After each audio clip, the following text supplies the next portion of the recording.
Hello दोस्तों, नमस्कार। कैसे हैं आप सब? दोस्तों, आज हम लोग कक्षा 5 की पाठ्य पुस्तिका बीना के पाठ 9, जिसमें एक बहुत ही सुंदर नाटक है, जिसका शीर्षक है न्याय। आज हम लोग यह नाटक पढ़ेंगे और इसे अनुभव भी किए करेंगे कि जैसे यह नाटक हमारे सामने ही हो रहा है। नाटक में कुछ पात्र होते हैं, कैरेक्टर, ठीक है? तो इस नाटक में कौन कौन से पात्र हैं? तो अभी हम लोग पात्र के नाम जानेंगे, फिर नाटक के साथ साथ इनका क्या रोल है वह हम लोग जानेंगे। इसमें सबसे पहले है सिद्धार्थ। यह कौन है? तो कपिल वस्तु के राजकुमार। शुद्धोधन, सिद्धार्थ के पिता और कपिल वस्तु के महाराजा। सिद्धार्थ कौन है आप जानते हैं? गौतम बुद्ध के छोटे का नाम, मतलब बचपन में गौतम बुद्ध का नाम सिद्धार्थ था। सखा, ये है सिद्धार्थ के मित्र। देवदत्त, यह कौन है? तो सिद्धार्थ का चचेरा भाई, मतलब सिद्धार्थ के चाचा का बेटा। मंत्री, मंत्री कौन है? तो महाराजा का मंत्री, इनका मंत्री शुद्धोधन का। और प्रतिहारी। अब हम लोग इस नाटक को पढ़ेंगे और इसका आनंद लेंगे। दोस्तों, यहाँ पर है पहला दृश्य। नाटक में सबसे पहला दृश्य स्टार्ट हुआ है और रंगमंच पर क्या दृश्य है? तो राज उद्यान का दृश्य है, मतलब राजमहल में जो बगीचे होते हैं उसका दृश्य है। संध्या काल का समय है, मतलब शाम का समय है और मंच पर लालिमा दिखाई गई है। किरणें चित्र बनाती है, वहां पर लालिमा वाली दृश्य है, मतलब सूर्यास्त होने को है। पुष्प झूमते हैं और दूर नेपथ्य में, नेपथ्य का अर्थ होता है पर्दे के पीछे से, वंश पर्दे के पीछे से एक स्वर उठ रहा है, एक आवाज आ रही है। किसकी आवाज? तो दिन भर घास चढ़कर वापस लौटती गायों की आवाज। पक्षी, शाम हो रही है तो वापस ये लोग अपने घोंसले में जा रहे हैं, तो पक्षी विदा होते समय गान गाते हैं। तो उनके विदा होते समय जो गान वो गा रहे हैं उसकी आवाज आ रही है। उद्यान में इस समय कौन है? तो कपिल वस्तु के राजकुमार सिद्धार्थ। वो कैसे है? तो प्रसन्न मन से एक वेदी के पास बैठे हैं। वेदी का अर्थ होता है धार्मिक कार्य, कर्म कांडों के लिए यज्ञ सब के लिए मिट्टी या पत्थर का बनाया हुआ एक ऊंचा सा चबूतरा, जिस पर बैठा जा सकता है, वह वहीं उसके पास बैठे हैं। और पास में उनका एक सखा है, दोनों बात कर रहे हैं। अब क्या बात कर रहे हैं इसे हम लोग समझेंगे। सिद्धार्थ चर्चा करते हुए कहते हैं कि देखो ना मित्र, कैसा सुहावना समय है, कितनी शांति मिल रही है। ये पक्षी है अपने घर को लौट रहे हैं और वे अपने बच्चों से मिलने के लिए व्याकुल हैं। पक्षी अपने घर लौटकर क्या करेंगे? तो अपने बच्चे से मिलेंगे और इसके लिए वो बहुत व्याकुल है। और जो गाय है वह अपने बछड़ों को प्यार करने के लिए कितनी उतावली हो रही है। यह भी अपने घर जाएगी और अपने बछड़ों को प्यार करेंगे। गायों और बछड़ों के रम्भाने का स्वर उठने लग गया, मतलब गाय और बछड़े आपस में मिल गए और दोनों मिलने के बाद जो आवाज कर रहे थे उसे ही रम्भाना कहते हैं। सखा, हाँ कुमार, सुनो, बछड़ी कैसे स्नेह से पुकार रहे हैं। अब वो क्वेश्चन कर रहे हैं कि भला कुमार, वे कैसे जानते हैं कि यह समय उनकी माओ के घर लौटने का है? वह तो पशु है, तो उन्हें ये बात कैसे पता कि अभी अभी उनकी माँ घर लौट जाएगी? अच्छा बच्चों, क्या कभी भी आप लोगों ने खाना खाने के समय कोई ऐसा बटन दबाया है जिससे आपको भूख लगी? या आप लोगों ने सोने के समय में कोई ऐसा रिमोट दबाया जिससे आपको नींद लगी? नहीं ना। जब आपके खाना खाने का समय होता है तब तो भूख आपको अपने आप लग जाती है। सोने का समय होने से नींद आपको अपने आप लग जाती है। आखिर ये कैसे होता है? तो सिद्धार्थ ने कहा कि तुम्हारी बात तो ठीक है, तुम ये क्वेश्चन पूछ रहे हो कि आखिर इन बछड़ों को कैसे पता कि उनकी माँ अभी अभी लौटने वाली है। तो तुम्हारी ये बात ठीक है, पर मित्र तुम जरा देखो कि जब भोजन का समय होता है तब हमें क्या भूख अपने आप नहीं लग जाती है? भूख तो हमें अपने आप लग जाती है। तो सखा कहते हैं, हाँ कुमार, बात तो तुम्हारी बिल्कुल सही है। सोने का वक्त होता है तो नींद भी अपने आप आ जाती है। सिद्धार्थ, ऐसे कैसा हो जाता है? सिद्धार्थ कहते हैं, आखिर ऐसा होता कैसे है? बड़े अचरज की बात है। अचरज का अर्थ होता है आश्चर्य। यह बहुत ही आश्चर्य की बात है कि सब कुछ अपने आप हो जाता है समय के अकॉर्डिंग। आखिर कैसे? तो उनका सखा कहता है, अचरज तो है ही। देखो ना, सूरज रोज सवेरे पूरब से निकलता है और शाम को पश्चिम में छिप जाता है। किसी ने उन्हें रोज नहीं कहा कि आप पूरब से निकलिए और शाम को पश्चिम की तरफ जाकर अस्त हो जाइए। यह चीज अपने आप होता है। फिर सिद्धार्थ कहते हैं कि और गर्मी जब हर साल गर्मी का जो मौसम होता है वह हर साल एक ही समय पर शुरू होता है। कहने का अर्थ है सिर्फ यहाँ गर्मी की बात नहीं बल्कि हर मौसम, गर्मी, ठंडी, बरसात, यह सब कुछ हर साल एक ही समय पर शुरू होता है। पानी भी हर साल नियत समय पर पड़ता है। ऐसा मालूम होता है कि हर वस्तु का एक ही स्वभाव है और वो अपने स्वभाव के अकॉर्डिंग सही समय पर अपना काम कर देता है। पक्षियों के उड़ने की फड़फड़ाहट। अब वहां पर दूसरी आवाज आई और किसकी आवाज है? तो पक्षियों के उड़ने की फड़फड़ाहट, उनके पंखों की आवाज है। फिर उनके सखा कहते हैं, हाँ कुमार, शायद यही बात है।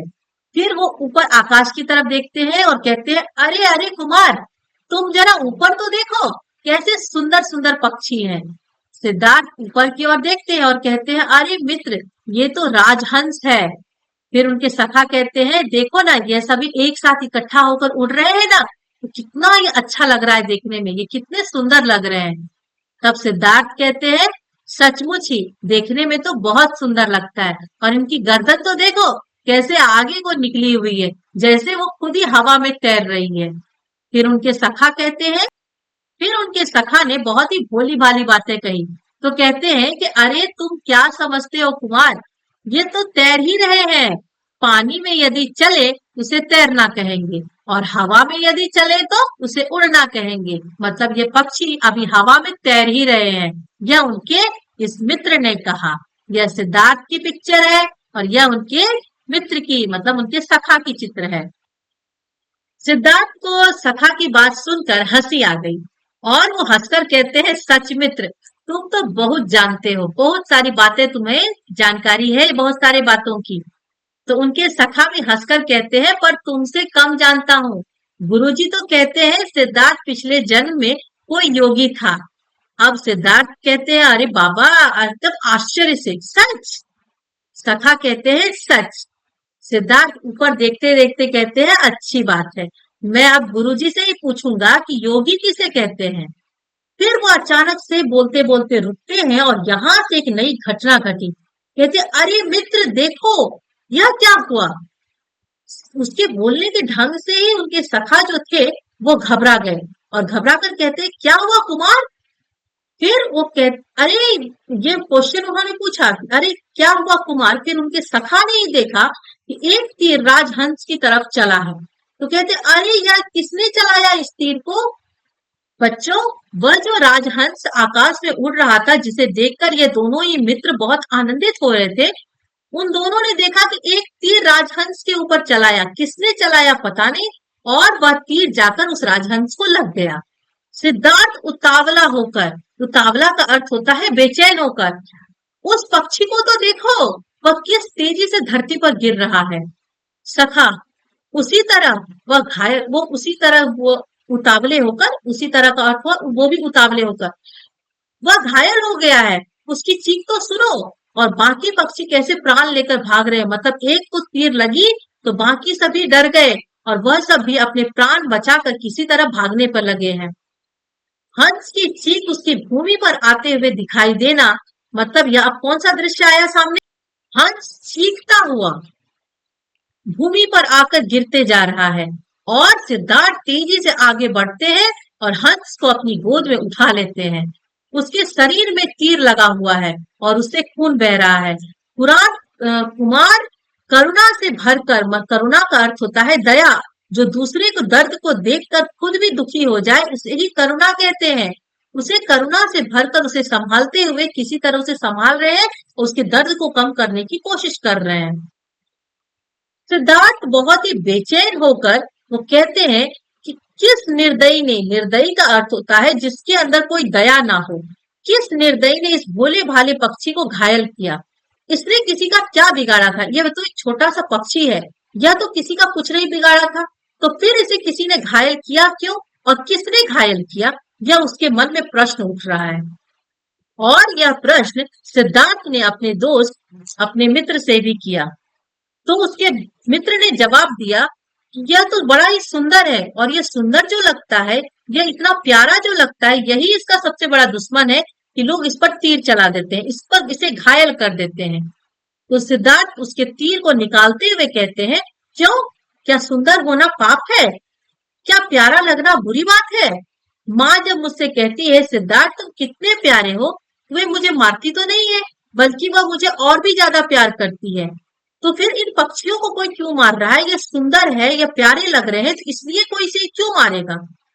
यह कहते हुए सिद्धार्थ उसके शरीर से तीर को निकाल देते हैं, और तीर निकाले जाने से ही हंस को थोड़ा आराम मिलता है और उसे सुख की अनुभूति होती है, अनुभव होता है।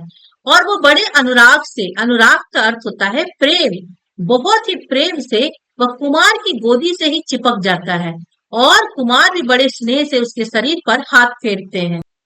अब सिद्धार्थ दुखी होकर अपने सखा से पूछते हैं कि क्या तुम्हारा मन इसको कभी भी मारने को चाहेगा? क्या तुम कभी भी इसे मार पाओगे? सखा इस प्रश्न को सुनकर ही कांपता हुआ सा कहते हैं, कुमार।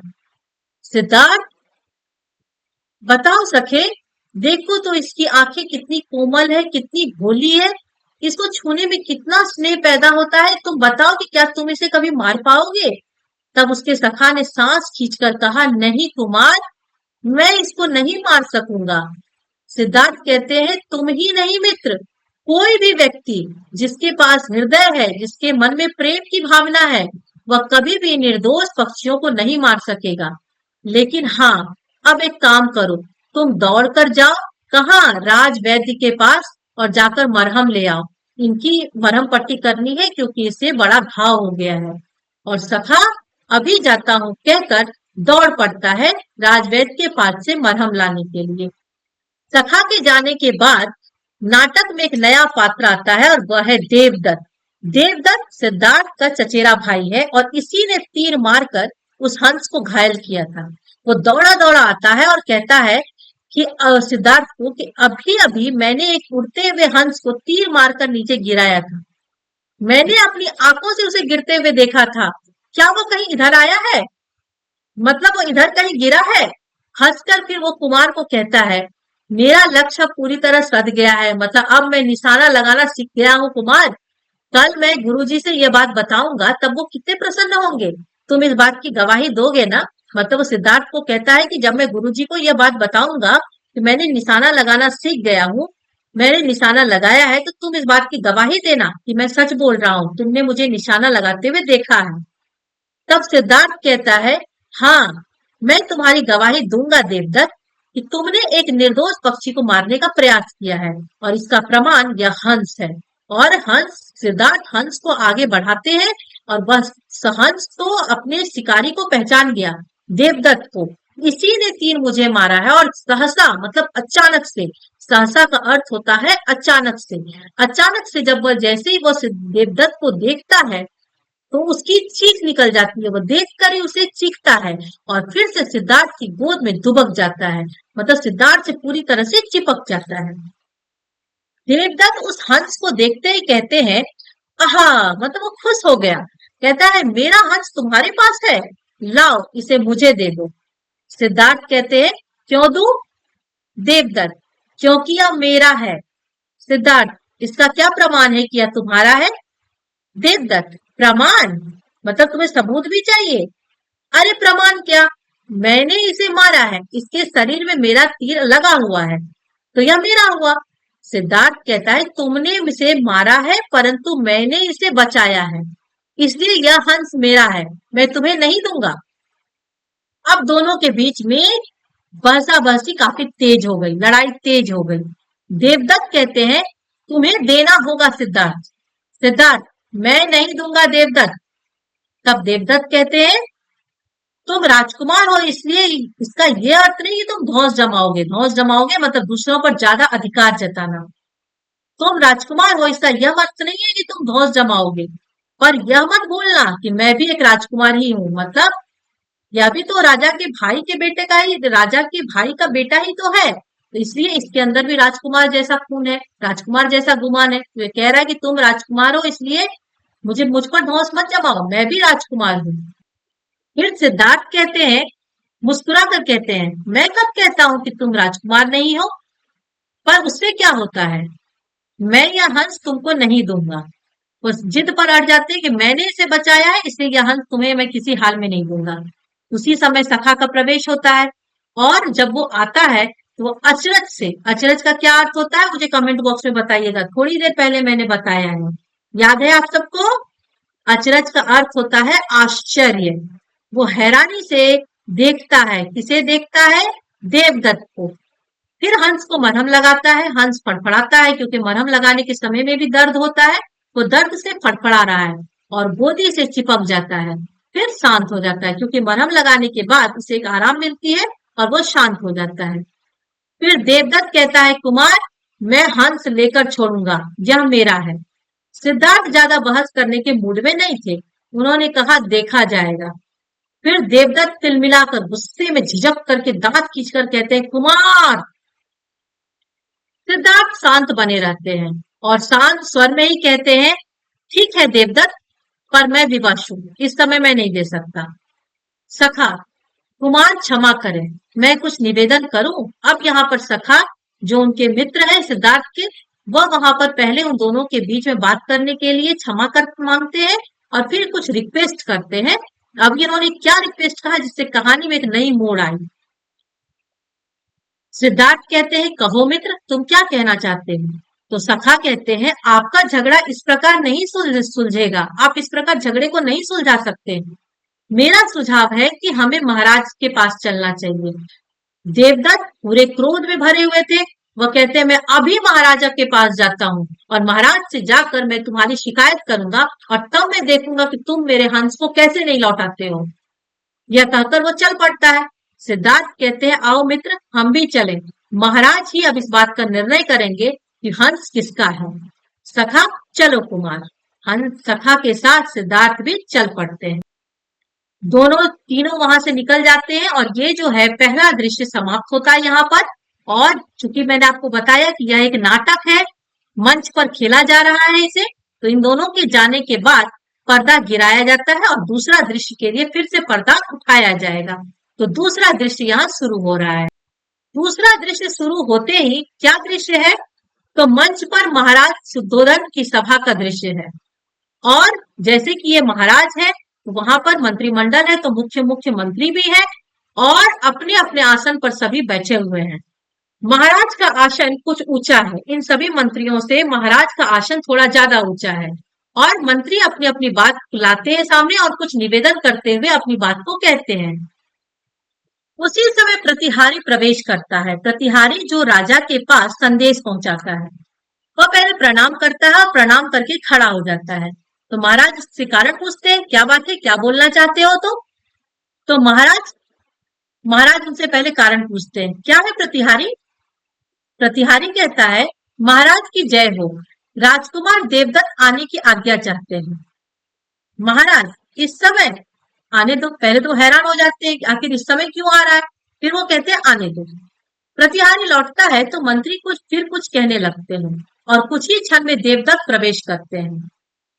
देवदत्त आने के साथ सबसे पहले महाराज को प्रणाम करते हैं और कहते हैं, मैं महाराज को प्रणाम करता हूँ। अब महाराज उससे पूछते हैं आखिर आने का कारण क्या है? तो कहते हैं, देवदत्त कहो, इस समय कैसे आए? क्या उद्यान में तुम नहीं गए? इस समय ये बच्चे लोग उद्यान जाते थे, राजकुमार उद्यान में घूमते थे, तो वो हैरान है कि यहाँ आए हो तो उद्यान में नहीं गए।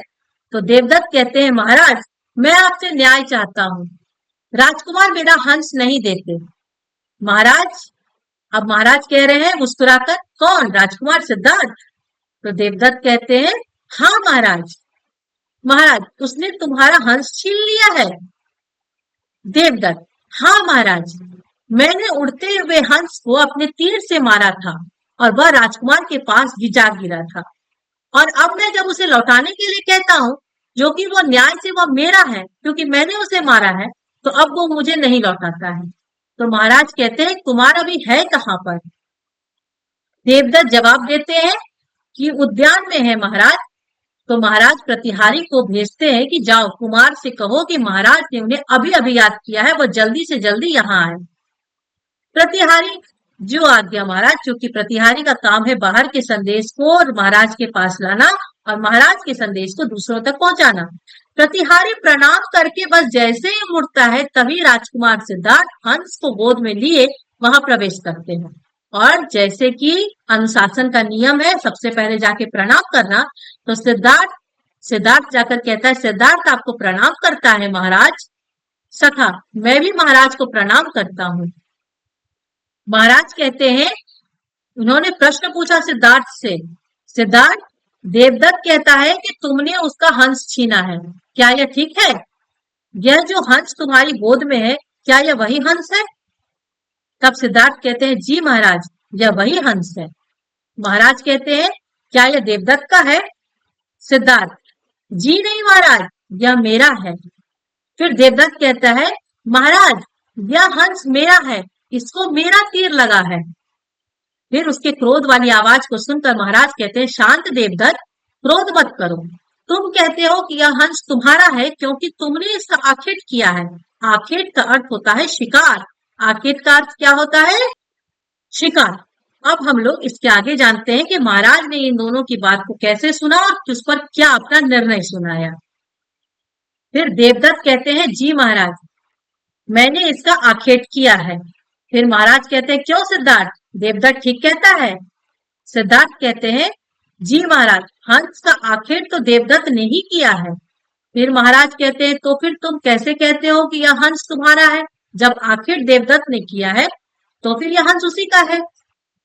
फिर सिद्धार्थ अपना तर्क देते हैं कि महाराज, देवदत्त ने हंस को मारा है कि परंतु मैंने उसे बचाया है और बचाने वाला हर समय मारने वाले से बड़ा होता है। उसकी ये बात को सुनकर पूरी सभा में हर्ष ध्वनि, मतलब खुशी की ध्वनि हुई। एक बच्चा, एक राजकुमार कितना सुंदर तर्क दे रहा है। इसके बाद महाराज कहते हैं, पर सिद्धार्थ, वीर अपना आखेट नहीं छोड़ सकते। आखेट मतलब शिकार, कि वीरों का काम है शिकार करना, वह इस काम को नहीं छोड़ सकते हैं। सिद्धार्थ, ठीक है महाराज कि वीर अपना आखेट नहीं छोड़ सकता, शिकार नहीं छोड़ सकता, परंतु वीर शरणागत को भी नहीं छोड़ सकता। जो उसकी शरण में आया है उसकी रक्षा करना, उसका ध्यान रखना भी वीरों का ही काम है। हंस मेरी शरण में आ चुका है और मैं उसे नहीं लौटाऊंगा। उसकी ये बात को सुनकर सभा में फिर से हर्ष उमड़ता है, खुशी का पूरा माहौल छा जाता है। राजकुमार शांत मन से हंस को सहलाते रहते हैं, उसे प्यार करते रहते हैं और अपने पुत्र की इतनी सुंदर बातों को सुनकर महाराज की आंखों में स्नेह पूरित गर्व आ जाता है। उनकी आंखों में उसके लिए प्रेम भर जाता है और देवदत्त वहां क्रोध से तिलमिलाता रहता है। फिर देवदत्त कहते हैं, महाराज, मैंने पहले हंस को मारा है, इसलिए वह मेरा है।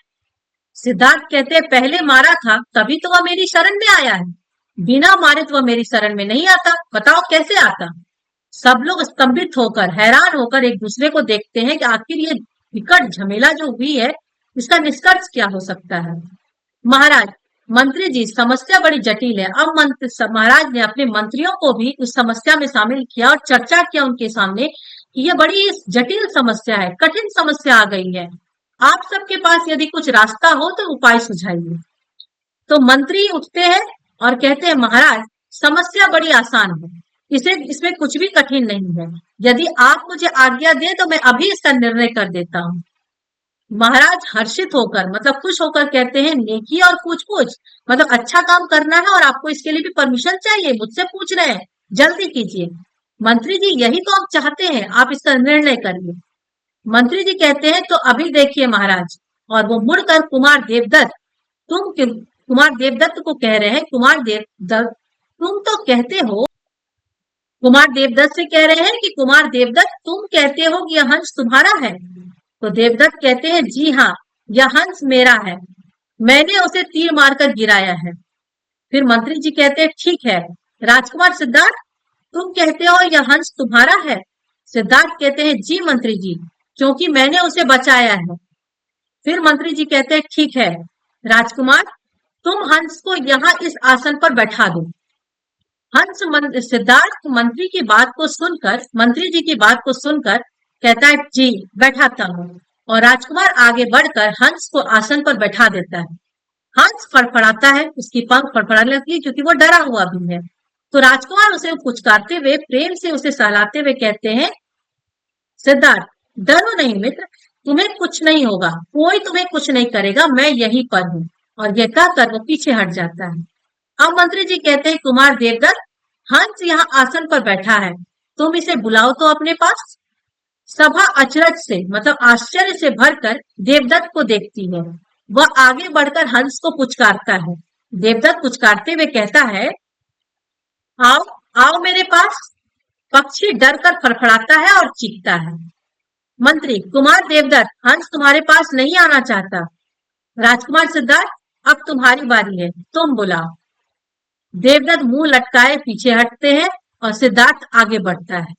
और सिद्धार्थ आगे बढ़कर सभा को स्तंभित है कि आखिर ये अब क्या होगा। और सिद्धार्थ बड़े प्यार से, आओ मित्र, मेरी गोद में आ जाओ, यह कहकर वह हंस को पुकारते हैं और उसे अपने पास बुलाते हैं। सिद्धार्थ के कंठ से जैसे यह स्नेह पूरित शब्द मतलब प्रेम भरा यह शब्द निकला, हंस एकदम से उड़कर उनकी गोद में जाकर चिपक जाता है और महाराज के नेत्र से, नेत्र का अर्थ होता है आंख, सजल हो जाती है, मतलब उसमें पानी भर जाते हैं, आंसू आ जाते हैं इस दृश्य को देखकर। मंत्री पूरे गंभीर स्वर में कहते हैं, मंत्री कह रहे हैं, देखिए महाराज, पक्षी ने अपने आप इस प्रश्न का निर्णय कर दिया है। वह राजकुमार सिद्धार्थ के पास रहना चाहता है, वह उन्हीं को मिले। महाराज, मंत्रीवर, हमें तुम्हारा निर्णय स्वीकार है।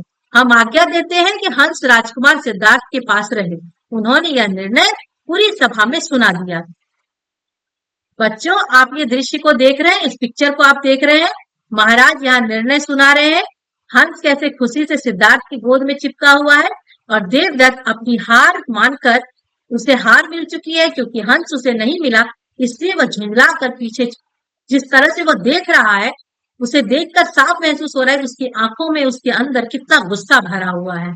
अब इसके आगे की पढ़ाई हम लोग करते हैं। महाराज के इस निर्णय के बाद सभा में पूरा हर्ष का और उल्लास का माहौल छा गया। सभी जय जयकार करने लगे। राजकुमार सिद्धार्थ प्रेम से हंस को अपनी छाती से चिपकाए हुए हैं और देवदत्त गर्दन झुका लेते हैं, मतलब उन्हें कुछ शर्म भी महसूस हुई कि एक निर्दोष पक्षी की वो प्राण लेने की कोशिश कर रहे थे। महाराज और मंत्री हर्ष से मुस्कुराते हैं। उसके साथ ही नाटक समाप्त हो जाता है। पर्दा धीरे धीरे गिरने लगता है। राजकुमार, पर्दा गिरते हुए जो लास्ट का सीन रहता है वह यह रहता है कि राजकुमार सिद्धार्थ वहां से जाते हुए दिखाई देते हैं और हंस उनकी गोद में ऐसे चिपका हुआ है जैसे बच्चा अपनी माँ की गोद में चिपका हुआ रहता है। और इस तरह के सीन से लास्ट होता हुआ यह नाटक पूरी तरह से समाप्त हो जाता है और पर्दा पूरा गिर जाता है। प्यारे बच्चों, इस नाटक के रचनाकार हैं विष्णु प्रभाकर जी, जिनका यह नाटक बहुत ही ज्यादा प्रसिद्ध है। आप सबको मेरी ओर से यह वर्क है कि आप लोग अपने स्कूल में, अपनी कक्षा में इस नाटक को करने के लिए अपने टीचर से रिक्वेस्ट करिएगा और यह नाटक करते हुए आप लोगों को इतना आनंद आएगा कि आप लोगों को यह पाठ अपने आप पूरी तरह से याद हो जाएगा और बहुत ही आनंद के साथ आप लोग इस पाठ को पढ़ेंगे और इसका मजा लेंगे। तो यह पाठ यहाँ समाप्त हुआ। अगली वीडियो में मैं आप सबको अगले पाठ पढ़ाऊंगी, एक नई कहानी, नई कविता के साथ ही साथ आप लोगों के हर एक चैप्टर का क्वेश्चन आंसर का भी वीडियो आप सबको मिलेगा। मेरी वीडियो लास्ट तक देखने के लिए बहुत बहुत धन्यवाद। अगली वीडियो के लिए, तब तक के लिए नमस्कार।